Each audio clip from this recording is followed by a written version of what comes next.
అన్న అన్న 2 నిమిషాలు అన్న 2 నిమిషాలు అన్న అన్న నా పంచాయతీ జర తేల్పండి అన్న. ఇంకెన్ని రోజులు అన్న? నా పిల్లమేమో రోజు నన్ను కొడతానన్న ఇంట్లో. ప్లీజ్ అన్న, అరే అర్థం చేసుకోనన్న. అసలు నా పంచాయతీ గురించి అసలు ఏందో అసలు అది తెగుతూనే లేదన్న. ఆ సత్తిగాడేమో నా పొలం దుంతాడు, వాడు రోజు నా కళలకు కూడా వస్తాడన్న. ఇంకేం చేయాలన్నా? పైసలు ఇచ్చినా అన్న, నీకు ఎన్ని పైసలు ఇవ్వాలన్న? మొత్తం నా ఉన్నాయి అన్ని ఈడ్చి ఇచ్చినా అన్న.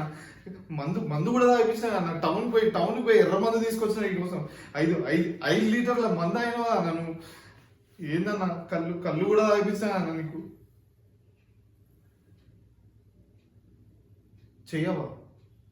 నా పంచాయతీ తెలిపావా ఇక?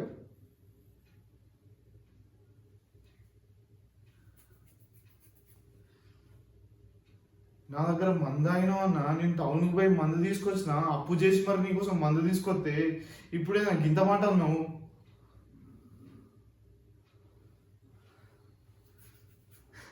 ఇప్పుడు నా దగ్గర అంత పైసలు లేవన్నా.